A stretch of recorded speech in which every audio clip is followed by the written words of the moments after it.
Welcome to Philosophy Talk, the program that questions everything.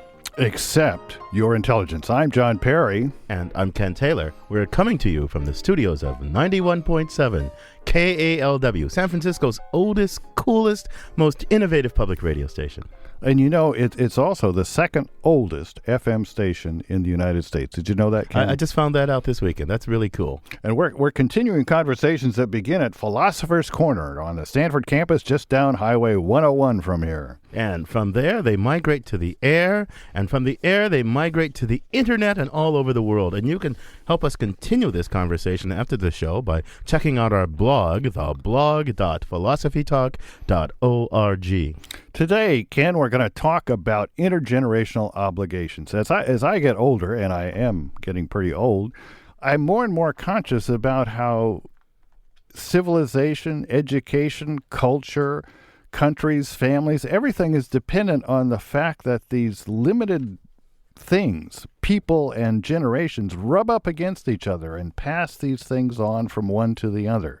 And in doing so, they incur certain obligations, and there's also some trade-offs. It's a kind of a complicated and interesting thing. Right. You take care of your children. I mean, you save and you invest in your children. That means you consume less for yourself. You care for your elderly parents, right? And then as you get older, the children care for you, and then they care for their children, and it just keeps going. It's amazing. And it's not just in a family. It's in society. Like my generation, the war babies, have invested our whole lives in trying to convey some sense of honor, decency, and values to what we call the greedy generation, your generation. Oh, you mean the baby boomers. The baby boomers, right. Now, it hasn't been very successful, but we put in a tremendous effort.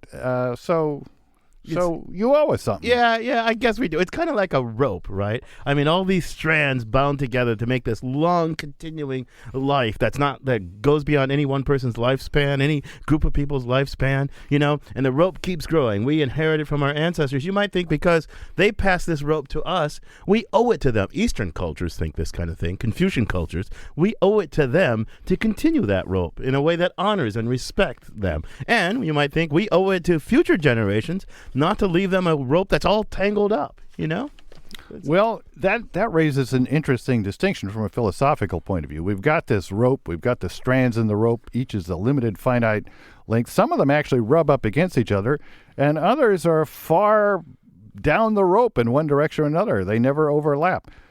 From our point of view, we've got the generations we share the planet with, that we share the world with, and then we've got the ancestors that are dead, and we've got the children that haven't been born yet. Aren't the obligations to the ones we share the planet with of a sort of a different kind than the ones that don't even exist yet? That's a really good question. I mean, they must be of a different kind because they must have some kind of different source. And to help us think about this, our roving philosophical reporter, Amy Standen, files this report.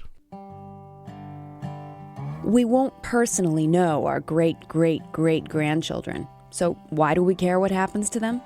Well, for some reason, we just do. I hope they'll be devout and generous and sensible and cautious and productive. I expect them to be independent. I expect them to be intelligent. I expect them to read. I expect them to take care of their children.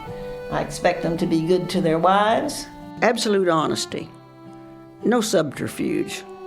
No artifice in your relationships. I hope something that I inspire in them they'll pass on down. I like them to know their history, but if it doesn't, I just want them to be good and stay out of trouble. I pray and hope to have a little bit of me in them. I never think of myself only, so I hope I carry that on, that they don't sit and think of themselves only. Like my parents are gone on, but it was some of the things that they taught us. I see it in me. Even though they are gone, In Western culture, at least, it takes a bigger leap to think backwards to our ancestors. Do bloodlines give us a connection to people we've never even met?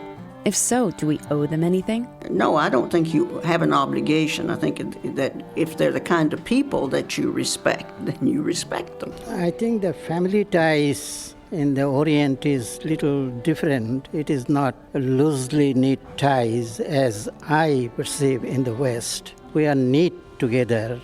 Of course, the knitting is slowly loosened as the days are passing by and as the impact of the Western technology is penetrating, whatever makeup I have got in me, it is all because of my past, which is linked with my heritage, and I am very much attached to it. You don't want to disgrace your family. You don't want to, and so I think you show them by respect, by you know that they're your grandparents, and you just have to keep the name clean. You just have to, I think you owe them that. Just because you share blood does not necessarily mean that you're going to approve of everything they do, and everything they do is just great. I think by the time you get 2 generations, that people have changed so much that if you met them, you wouldn't have much connection. What I enjoy is you see history in an entirely different way. It just gives you a handhold to go into a particular place and go to the courthouses and go to the libraries and find out about what life was like in that community. And I always found those things very interesting. Whatever they have done for me in terms of sacrifice, in terms of past, I may not be able to pinpoint all of these things, but nevertheless, they are all buried in me, in my subconscious state of mind. They sometimes juts out like a bubble, and once again the bubble gets burst and it gets assimilated in the larger culture, but they are very much there. For Philosophy Talk, this is Amy Standen. Thanks, Amy, for that report. Amy Standen, our roving philosophical reporter, talking to elderly people even older than I am. And I must say that I think old people, starting at about my age, are truly fascinating. But they were talking about what their great-great-grandchildren that they're never going to meet, what they owe them, what they owe their ancestors. But I think we ought to shift gears for a moment and talk about this other problem, our obligations to the people we share the planet with of different generations. And our guest to help us do that is Norman Daniels. He's a professor of population ethics at the Harvard School of Public Health. He's the author of Am I My Parents' Keeper? An essay on justice between the young and the old, and more recently, Setting Limits Fairly. Norman, welcome to Philosophy Talk. Hi, it's nice to be here. Thank you. Hi, Norman. John Perry here. Let's start off with some basic concepts, and there's no more basic concept in this discussion than the concept of generation. Is that something that needs some elucidation? Could we be confused about what a generation is? Well, the term generation is ambiguous. We could, for example, be talking about an age group. What do the old think about the young? What do people who are now in their 70s think they want to preserve in Social Security for people who are, say, now in their 20s? We could also be thinking about another term called birth cohort, people born at a particular time. And these are 2 very different notions of generation. An age group doesn't age, but a birth cohort ages. So let me see if I got your distinction. So John and I are different birth cohorts because he called himself a war baby, and I'm a baby boomer. And right, so you name a birth cohort, the baby boomers. We also call that a generation, but we're getting older and older and older and older. That first we were young, right? That was the age group we were, and then this same birth cohort. Now we're middle-aged, and soon we're going to be old, unfortunately. Am I getting your distinction? Well, you might say soon you're going to be old, fortunately, because the alternative isn't very good. Well, that's true, Norman. But is that kind of what you're... Yeah, that is exactly what I mean. So the Generation X, when they were, let's say, in their 20s, might have had a particular set of experiences which helps shape how they think about things over the course of their lives.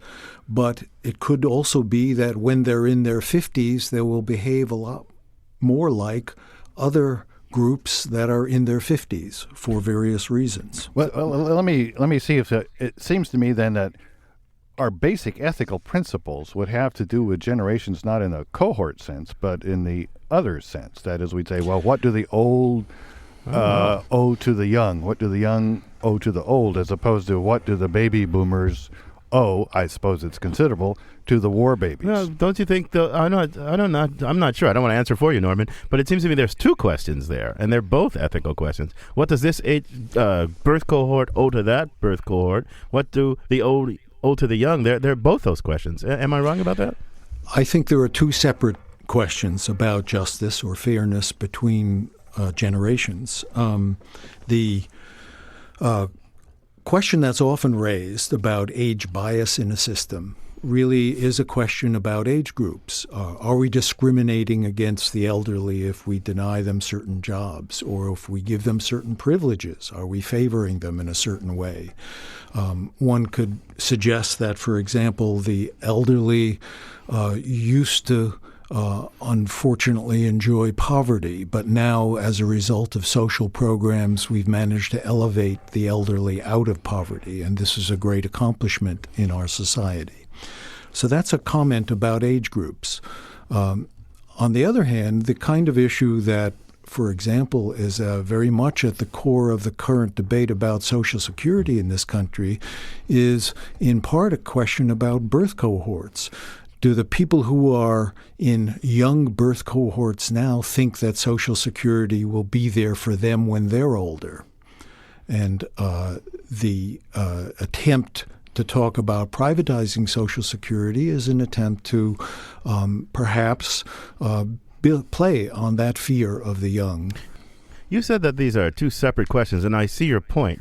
But aren't they related? I mean, we can ask kind of in general, how should we provide for the health care of the old? How should the society, where the productive people are younger, right? So how should the younger folks provide for the health care of the old or the retirement security of the old? That's a question. That's this age group question. But if we've got a whole bunch of baby boomers and not very many Generation Xers, say, then there's a related question. How should this birth cohort or these birth cohorts, which are not very numerous in comparison to that about to retire birth cohort, I mean, aren't those you can't just answer what should this age group do for that age group in the abstract, can you, without thinking about how the birth cohorts are related? Or am I missing something? Well, I guess the way I prefer to divide the issues is to say that one should try to think about how to solve the age group problem and then to make adjustments in that proposal in order to treat each cohort fairly as they age and pass through schemes like Social Security or like Medicare and health care insurance in general that might be thought of as addressing the age group problem. So if we took a national health care system like Britain has, the British National Health Service, which gives you health care from cradle to grave, we might think of the resource allocation questions in that system, how much preventive care, how much care for chronic disease and old age, and so on, as a question about fairness between age groups. I see. But then adjusted because we've got a particular demographic. Exactly. You're listening to Philosophy Talk. Our guest is Norman Daniels. Our topic, intergenerational obligations. What does one generation owe to another? Coming up, we're going to dig further into the example of healthcare. Do we as a society spend too much on healthcare for the old and too little on the young? What do we owe the elderly and why? We'll take your calls after the break. Philosophy Talk will be right back.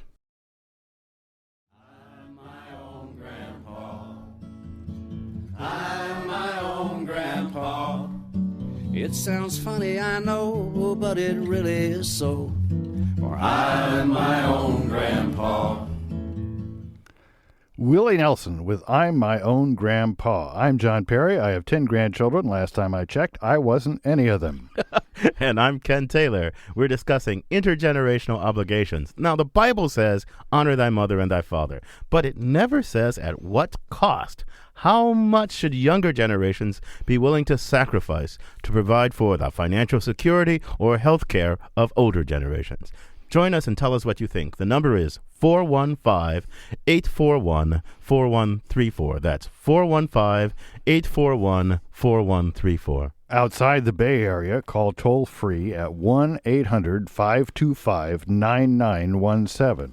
Or you can email us at comments@philosophytalk.org. Our guest is Norman Daniels from the Harvard School of Public Health. And Norm, I've got a question for you. Here's a way I tend to think, perhaps naively, about, say, the distribution of healthcare costs over old and young. Every dollar we spend on the old is a dollar we don't spend on the young. If we spent those dollars on the young, healthcare dollars, that would put them in the economy and enable us to be more productive. So, spend fewer dollars on the old within some bounds of decency and more on the young. It's kind of a competition for a scarce resource. Is that the right way to think about it or not? Well, I think since resources are always scarce, there is competition for resources. The way I am inclined to think about it, however, is as follows. Imagine that you don't know how old you are, and your task is to devise an insurance policy that would cover your health needs at every stage of your life. And you have to assume that you're going to live through every stage of that life. Then you would be very unwise to put all your money into just your care for yourself when you're young, because it might give you a very miserable late period in life. And all of us would want the life to go as well as possible as a whole. And we would want to meet our basic needs at each stage of life. So although there's competition and there are trade-offs, we would want to make those trade-offs in a way that improves our overall well-being as best we can at each stage of life. So from this point of view, the unit is the individual and his whole life. For example, if I'm sitting here with somebody who's 20 years younger than me and they're annoyed that I'm, say, which I'm not yet, getting Social Security, I can say, well, the government's paying me with money that you're paying them, and that seems unfair, but it's not really, because you're going to get it when you're my age. Is that a fair way to look at it? That's the unit, the whole life? I think that's right. And it's very interesting to contrast this idea that we might treat ourselves differently at different stages of life with how we think about racism or race discrimination or gender bias and gender discrimination. If we treat people who are of different races or different genders differently, then we create an inequality between people that's in need of justification. But on the assumption that we all age, if we treat ourselves differently at different stages of life, then we may not be creating an inequality between people that needs a justification. And if we treat ourselves differently at different stages of life in such a way that we make the life as a whole go better, then we've acted prudently. Suppose, when I take your kind of veil of ignorance thing, which seems like That's a really fancy term. What do you mean by that? Veil of ignorance. That is, you need to make decisions about the social structure without knowing where you're going to fit into it. And in this case, about the intergenerational structure without knowing whether you're going to come out of it being one of the young ones or the old ones. If I think about that, I think it wouldn't be a bad idea, and I used to think this anyway, and I still should if I have the veil of ignorance, if I don't know what age I am, to say, look, you get 80 years, good health care, good education, good support, then you're on your own, right? You need any major surgery or anything after that, tough. You've had your share. Would that kind of principle, which I must admit doesn't seem to me as attractive as it used to, would that violate any basic ethical principles that you would hold?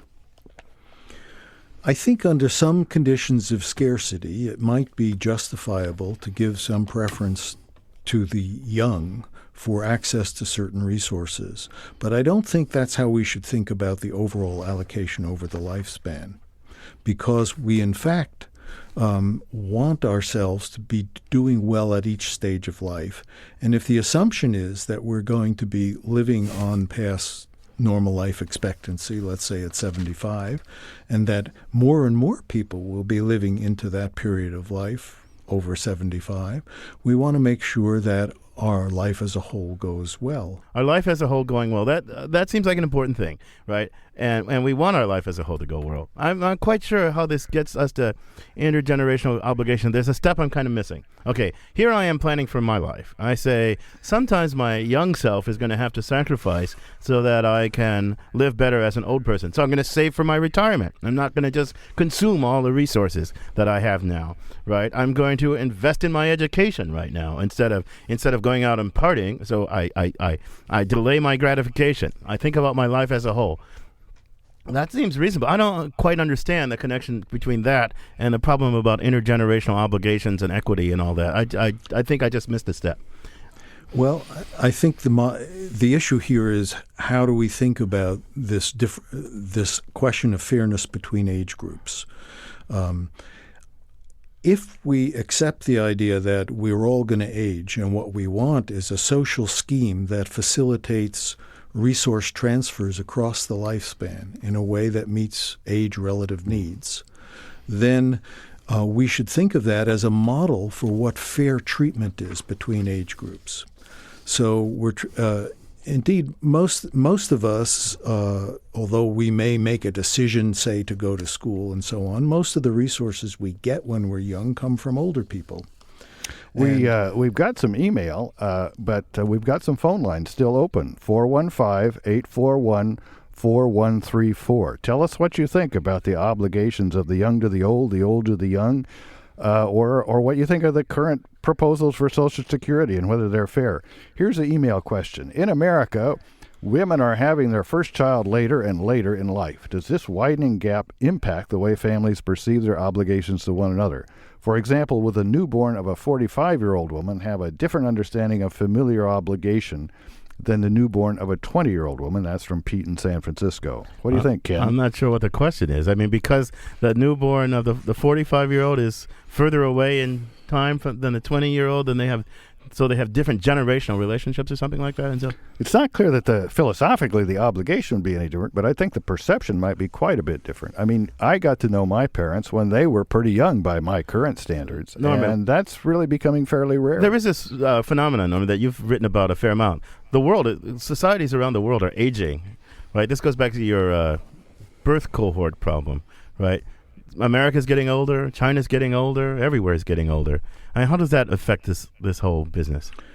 Well, it raises in a very sharp way some of the issues around fairness to cohorts, but it also has an important bearing on the age group problem. Let me just, for example, we all hear that the United States is an aging population. You don't see that when you look in the mirror, you just see that you're aging. But perhaps when you walk around in the street and you see a lot more people who look older, then you are beginning to see something about societal aging. The problem is not simply a developed country problem, although it's very significant in many developed countries. In Italy now, in Germany, in Spain, the society is not reproducing itself. The actual population size is shrinking. The working age population is actually physically shrinking. That hasn't happened in the United States. And those countries have a very serious birth cohort problem because the small populations of working age people are now going to have to support much larger people in a robust welfare state. In China, the situation is even more dramatic, although it won't fully develop for another several decades. China is a country that all of us in the United States think about as very much dedicated to a concern about filial obligation. Children are supposed to take care of their elderly parents. You would keep your elderly parents living with you and various other arrangements like that. Many of those beliefs are rooted in exchanges that used to take place when the elderly parents would give their children land. Yeah. We don't have that situation in China anymore. The elderly do not own the land. The land is owned by the state. Are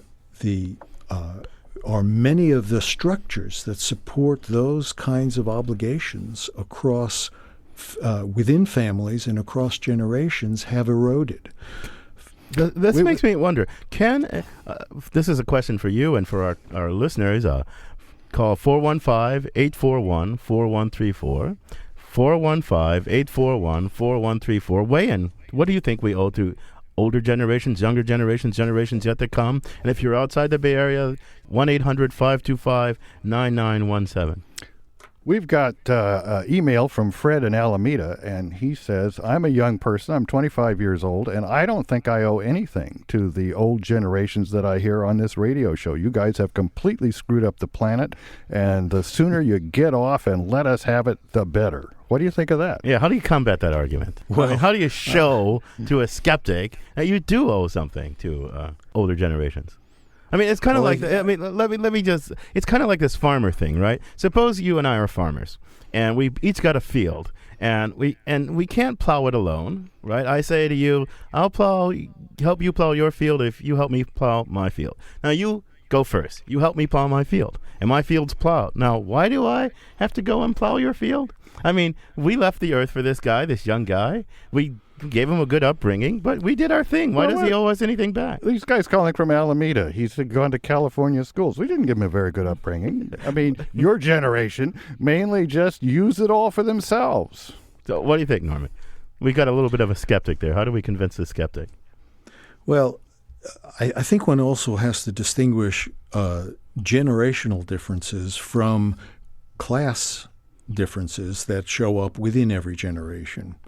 There are many people who have not been treated well by those who are better off in any generation, and so the question of intergenerational obligations really cuts across this issue of what are the social structures, why are they put in place, which people do well and do badly within them. I think this issue of what do we owe. What is a young person now who thinks that the planet has not been left in very good shape? What does he owe anyone who's older? I think the answer is he owes them a lot, even if he doesn't quite realize it. And on the other hand, he's absolutely right that many things about the planet have been dealt badly with by previous generations. We've got a caller in Francis in San Jose. Welcome to Philosophy Talk, Francis. Thank you. I'd like to comment about Social Security, as you invited people to do. I'm a little chagrined to hear you dissecting in minute detail what is a generation, yet I believe buying into certain fictions without questioning them about Social Security. If I'm an older person, Social Security is a trust fund into which I put my money, and I plan to take that out with any accumulated earnings. Now, looking at it as the younger generation supporting me is simply wrong, in my opinion. Let's say that instead of the government being the intermediary, it was a bank, and it went into a trust account. Now, would you say that it's all right for the bank to simply decide at some point, well, they're just going to keep it, they're not going to pay it back to me? I don't believe that you would. In fact, the bank has taken my money and has chosen to invest it somewhere, and it's not the same dollar bills that I put in. So you could say, well, you see, it's a younger depositor who just put that money in yesterday, so I don't think we'll pay you. We would all think that's wrong. As a matter of fact, Francis, I get one more thing. I think you're falling victim to the propaganda perpetuated by those who took the Social Security money and mingled it with the general budget and tried to essentially deceive us that it was not a trust fund, and now are telling the younger generation, hey, you see, it's really not a trust fund, it's just government money, and why should you pay us to pay those people? Well, Francis, I've got a lot of sympathy with what you say, looking forward to Social Security, although my understanding of Social Security is it's a bit more complicated, that it actually always has been a pay-as-you-go system, but that there's this kind of picture of a trust fund that was promulgated to make it more politically acceptable. Norm, you're an expert on all this. Is that right? Well, it certainly is a pay-as-you-go system. However, some years ago, when people in the 1980s anticipated the retirement of the baby boom and tried to make adjustments, they increased the Social Security tax rate on the baby boom working cohort in order to build up a reserve that could be drawn down as that baby boom retired. Now, it wasn't exactly a trust fund with vested assets as there would be in a bank in a particular savings account for each individual. And part of the violation of trust is that the budget for that and for general uses of tax revenues have been mingled, so that the reserves in the Social Security system have been used to offset deficits that we have elsewhere. But and that's where there has been a violation. But I think the Francis still fundamentally misunderstands Social Security. It is an intergenerational compact of a certain sort, isn't it? We will pay for your Social Security now out of our earnings, and the later generations, generations following us, will do the same for us, and generations following them will do the same for them. So it's very much an intergenerational compact. Yeah. Now read into that description, which is completely accurate, the fact that different cohorts will be of different sizes, and it could well be that you have a small cohort following after a much larger one, as the baby boom was followed by a smaller cohort. Then the question is, how do you equalize over time the kinds of returns on contributions made between different cohorts as they pass through a scheme when they have these demographic differences? And that may require modifying benefits temporarily. It may require changing tax rates temporarily in order to establish some rough equity across cohorts. Yeah, that's you raise a very interesting point. On that note, we're gonna have to say goodbye to you, Norman. It's been a great pleasure having you on Philosophy Talk. Thanks for joining us. Thank you very much for having me. Thanks, Norman. Our guest has been Norman Daniels from Harvard School of Public Health. His books include Just Healthcare and Setting Limits Fairly. Well, after the break, we'll continue our conversation and take more of your calls. We will never meet our great-great-great-great-grandchildren, for example, so how could we possibly owe them anything? They're not even around. They may not even come around. Yeah, why are we so worried about giving them a warm planet? We'll never know. Philosophy Talk will be right back.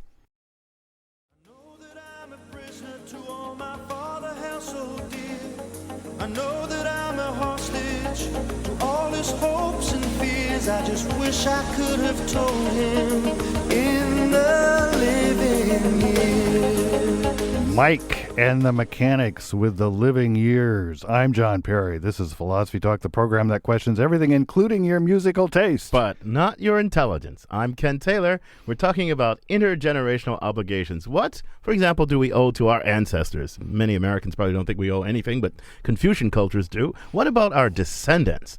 Join us. Give us a call. That's 415-841-4134. That's 415-841-4134. Outside the Bay Area, call toll-free at 1-800-525-9917. That's 1-800-525-9917. You can email us comments at philosophytalk.org. We've been focusing on health care and Social Security and what sort of overlapping generations owe one another, but we kind of want to broaden this discussion now. We want to, because this is a really massive kind of issue. There are all these generations to come, right?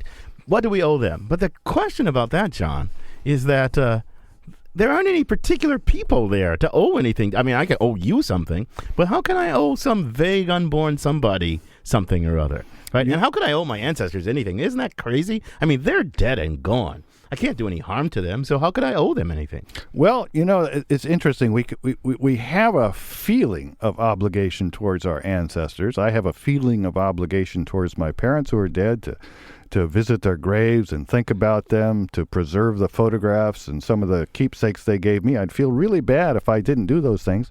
And yet it's hard to think of that as being philosophically on the same order as an obligation to a living person who's going to benefit or not benefit by what you do. Right. And what about... That's about the ancestors, right? So that seems odd to talk about obligations for the ancestors. But even future generations, not yet conceived, there's no particular people. And look, and if none of us decide to have children, there won't be any of them, right? So we was talking about the obligations to the future. So suppose President Bush and the other people of your generation and President Clinton got together and proposed that, look, here's the cure to global warming. Don't worry about it. Just have fun, use up the resources, but everybody decides not to have any more children. Then we really haven't hurt anybody because there won't be anybody there to hurt. We've got some callers on the line. Mark in San Francisco wants to weigh in on this discussion. Mark, welcome to Philosophy Talk. Hello. I'm 48 years old, and when I get to be a senior citizen, I'm not going to be taking senior discounts because I don't need to. I've been very fortunate.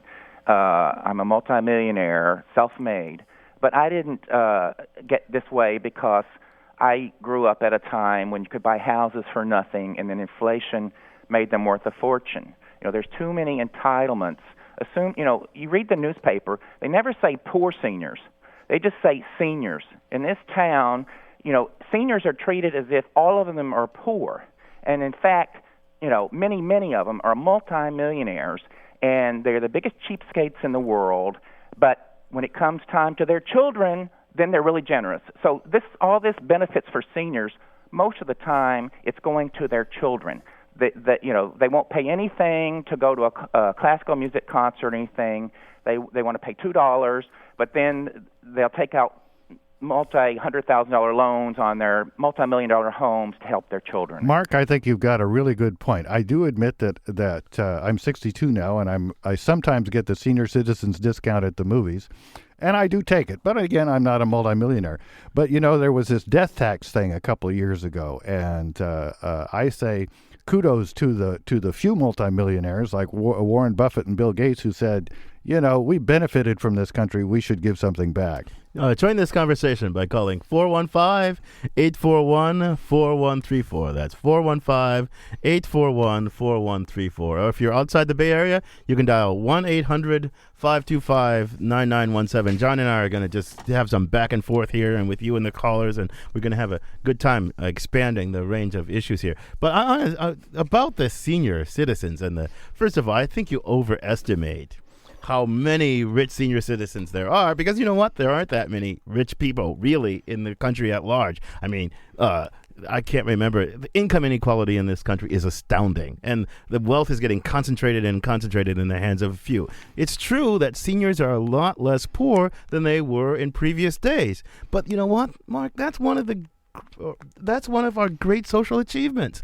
I mean, Social Security and this generational compact is a great moment in American in the history of America. It's a great achievement that seniors are no longer sort of living hand to mouth. Well, I agree with everything you say, Ken, except that when you take off from SFO and you head out over the bay and then over the ocean, and you see all these marinas full of sailboats, and behind each one of those sailboats, there's a millionaire. So there's a lot of them out there. Well, there are a lot of, but if you look at seniors as a population. Neil in San Francisco's on the line.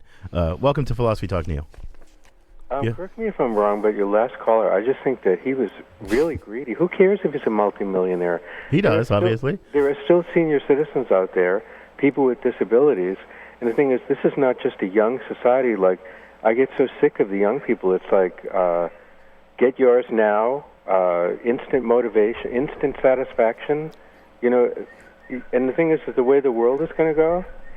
I mean, look at that little boy that was mauled. People just don't care. Yeah. Well, this is a really selfish, cruel world. It's a selfish, cruel world, although it's not as selfish and cruel as it might be. I think when you look at, we had a show a couple times back on evolution and psychology, and when you look at the human race, it is amazing sometimes how nice we are to each other. And I must say, in spite of what I said a while ago, I would feel terrible if we ruin the planet for generations that aren't born yet. And philosophically, where does that obligation come from? Well, think about it. Think about it. I mean, it's a nice question, John. Think about it, though. Suppose we knew today that suppose that something happened and every human being on the planet was infertile, and we couldn't do cloning, right, or something. I mean, we could not make any more people. Yeah, we couldn't clone because the government and the Pope are opposed to that. We don't have the technology to clone. So every human being on the planet is infertile. There aren't going to be any more generations. Think about what that would do to our lives, about what it would do to how we think about our lives, right? I mean, we'd have all these people progressively getting older and nobody following them, right? And we could have our projects. We'd be engaged in our projects, and we think, who's ever going to read all this stuff I bother writing? Who's ever going to watch all these movies I bother making? I mean, it would really change our conception of what we are up to. I mean, so I think the meaning of our lives is tied up with the expectation that there will be future generations.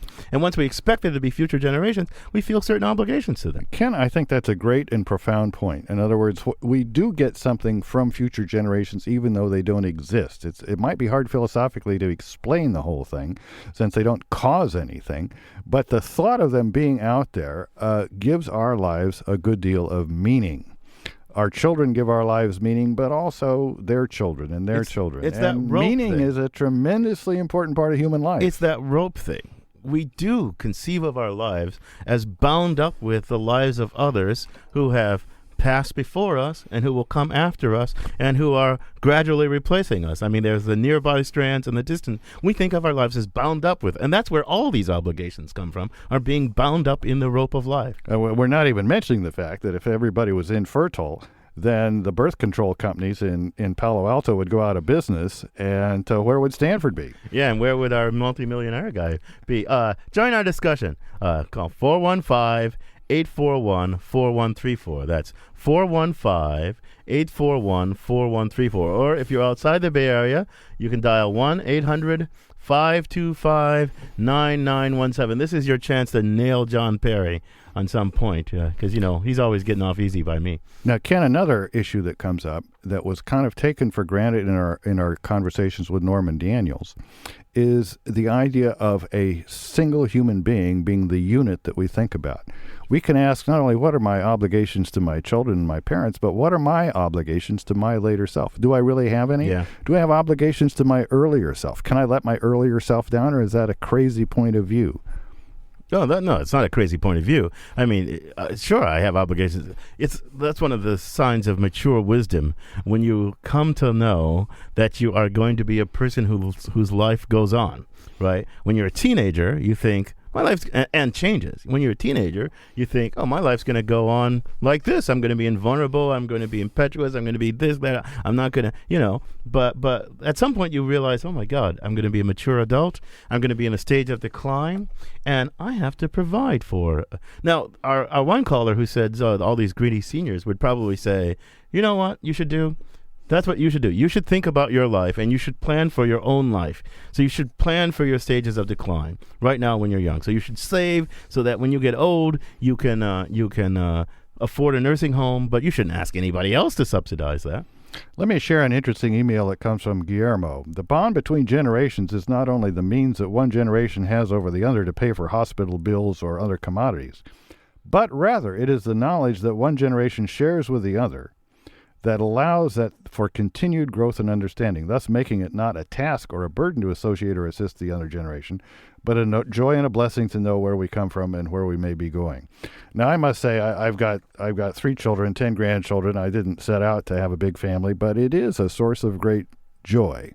And I hope when I'm an old drooling guy in a hospital bed, it'll be some source of joy to them to be of some assistance to me. We'll see. We have a caller in the line, Donna in Oakland. Welcome to Philosophy Talk, Donna. Hi, how are you?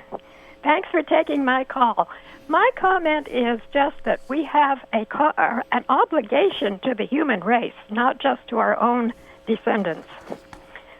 And that covers everything that the human race needs to survive, including the environment, protection in youth and middle age and old age.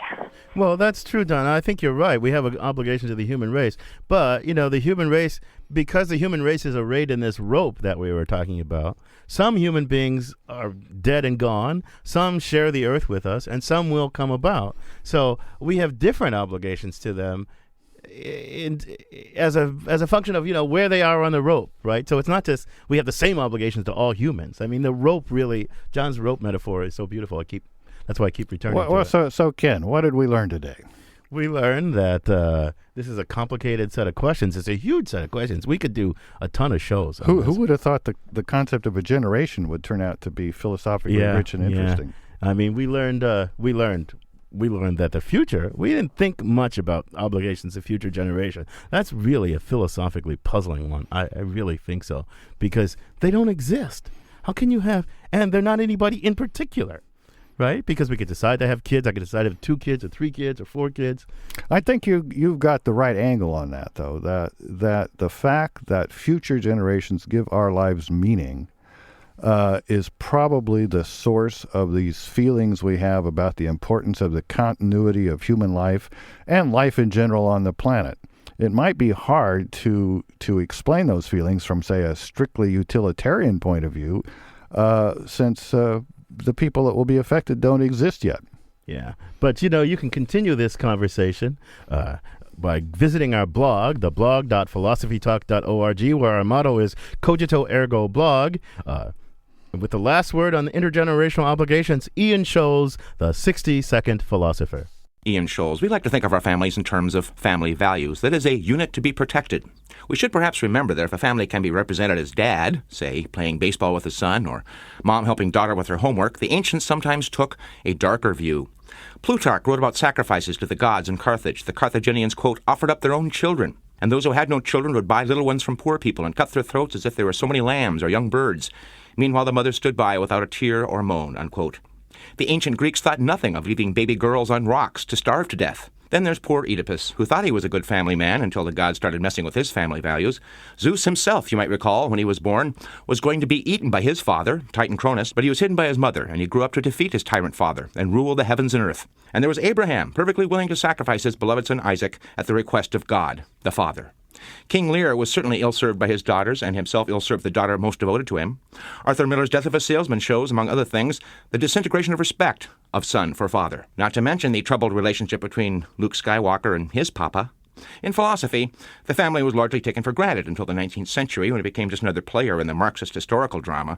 Well, just before that, there was John Stuart Mill, who was so driven by his father he had a breakdown when his father died.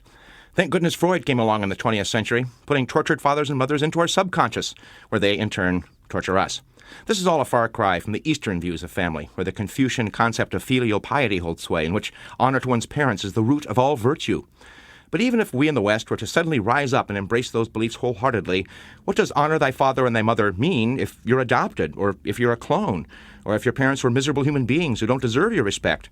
And what if your children are miserable human beings? What do you owe them then, Ann Landers? And on a larger scale, what do we owe to our virtual children, the generations to come? Some answers come back, maybe nothing. A recent paradox has been posed called the non-identity problem. That is, what do we owe to people who don't even exist yet? Maybe, the Confucians might say, the same thing we owe to our ancestors, who, after all, also do not exist. Respect. I gotta go.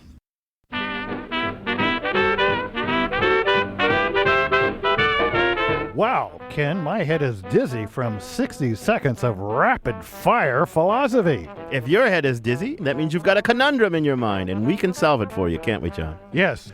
Go to our webpage, conundrums@philosophytalk.org, or hit that conundrums button on the webpage. We won't promise to solve your problem, but we will give you lots of new ways to think about it. Philosophy Talk is a presentation of Ben Manila Productions and the trustees of Leland Stanford Junior University. Our executive producer is Gordon Earl. Special thanks to Dave Fusaro, Nicole Sawaya, Ben Temshin, and Alan Farley. Support for Philosophy Talk comes from the Pacific Division of the American Philosophical Association and from various groups at Stanford University. And even more support from the Friends of Philosophy Talk and from the members of KALW Information Radio San Francisco, where our program originates. The views expressed or misexpressed in this program do not necessarily represent the opinions of Stanford University or of our funders. The conversation continues on our website, www.philosophytalk.org. I'm John Perry. And I'm Ken Taylor. Thank you for listening. And thank you for thinking.